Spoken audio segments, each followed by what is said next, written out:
Hello everyone, my name is Maitham and today I'll be presenting to you gas hydrate saturation estimation using rock physics modeling. I've worked with my co-authors Dr. Prasad and Dr. Dvorkins, who are part of my thesis committee. So this is the outline of my talk. Let's start with the motivation. In this section, I will address three main questions. First, what are gas hydrates? Gas hydrates are minerals that form when we have low molecular weight gas such as methane or ethane combines with water and freezes into a solid state under specific temperature and pressure conditions. If we see this video, this is from Gulf of Mexico.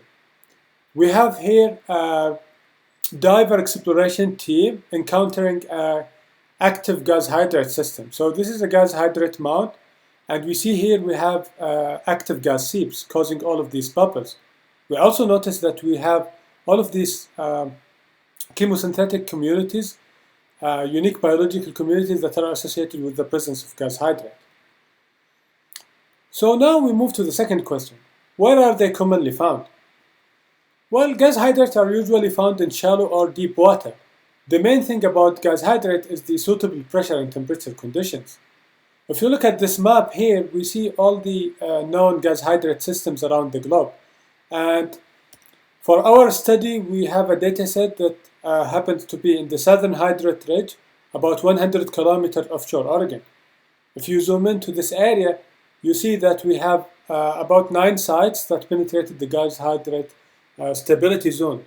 This is Lig 204 from IODB open source database. So now we move to the third question. Why are we interested? Why are they important? Well, first of all, they could be a valuable energy resource. They also could have a huge impact for the Earth's climate. In some cases, they could trigger tsunamis. And as we've seen in the videos, they could be related to unique biological communities. So it's a subject that overlaps multidisciplines and of interest for different scientists. So now we move to the second section, methodology. What are the methods that we use to quantify and characterize gas hydrate? There are two main methods for gas hydrate saturation estimation. We'll start with the first one. So this is the resistivity method. This is basically coming from the famous Archie equation, where you could use wireline logs to estimate the water saturation. And based on that, you could subtract that by 1, as you see in these equations, and then you get the gas hydrate. It's very involved and it requires a lot of knowledge about the reservoir and fluid, but it is the most commonly used method for saturation estimation. The second method is called the NMR density method. This method basically depends on the concept that when you measure the density, you get the bulk density. You could decompose the bulk density into 3 main components: the matrix, the water, and then what you're left with will be the gas hydrate. We use 2 types of data here. We use the density log and the NMR derived porosity log. And we rely on the fact that the NMR derived porosity, for the NMR derived porosity, the gas hydrate is invisible because it's in the solid state. So basically what you do to estimate the saturation, you see that we get the total porosity, then we subtract it from the NMR and we get the ratio. And this is the derivation. So you don't really have to estimate any other parameters in this method, but it's a function of the quality of your NMR and density logs. The third component of the methodology is the saturation evaluation. So how do we know which method is better, or how do you evaluate our saturation? There are 2 approaches to evaluate saturation. The first one is comparing it with independent datasets. This is the best approach, but it's kind of limited. It's very expensive because it depends on acquiring additional data like core or fluid samples. And these data are expensive and limited in coverage. The second method is to rely on forward modeling. So basically in forward modeling, you start with the saturation as your input, and then you try to estimate velocity, combining your knowledge about the porosity, mineralogy, fluid moduli, and pressure. And then once you get your modeled velocity, you compare it with the measured ones, and based on the misfit, you evaluate your saturation. So there are different methods that you could adopt to do the forward modeling exercise. We use the pore filling model because it places the gas hydrate as part of the solid, and this is believed to be the case for this kind of environment. Okay, so now let's look at the results. Starting with the saturation analysis. This is an example from site 1247. We see a cross-section of different wireline logs.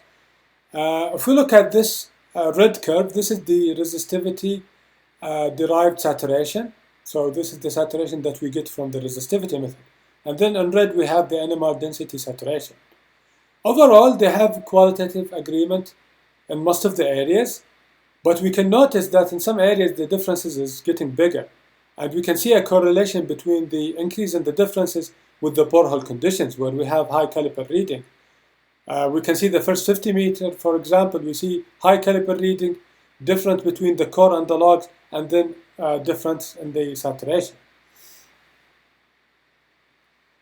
Okay, so what did we get when we used this saturation for the velocity forward modeling? If we start with the left, we see here the result of the modeled velocities in red with the measured velocities in blue.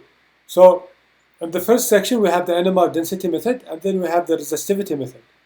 Overall, we notice that both methods produce really good comparison between the modeled and measured velocities, and also both methods show that the compressional velocity is easier to model. However, we notice that there is some discrepancy, and we can see that the resistivity method is producing lower misfit when we compare it, for example, here with the NMR method. If we look at the right-hand section, here we see cross-plotting the porosity with the modeled velocity. And based on this cross-plotting exercise, we see that the modeled VP from the resistivity method is the best one, because it's separating the saturated versus non-saturated sections. So we see here we have our data point color coded by the saturation, and this black line represents the zero saturation point. And we see that this is the best separation, and therefore it is coming from the best saturation estimation, which is the resistivity method. Finally, we move to the last section, which is the discrepancy analysis. So on this plot, I gathered all the different methods that are used to saturation estimation. You see in blue and red the resistivity and NMR density methods. This is what we calculated ourselves. And we see here the result of the other core or fluid-derived saturations. And we get this from the published domain. We see that the core and fluid data, which are expensive and discrete, they are more consistent than our logs. This raises the questions, why do we have these variations? First of all, we have to address that we're dealing with complicated geological settings with a lot of factors and complications for the mode of gas distribution. And that's causing a lot of problems for the estimation. It's not an easy problem to solve. But we're also suffering from the data quality, which means we need to have excellent data quality, and we need to integrate different data to get accurate saturation estimation.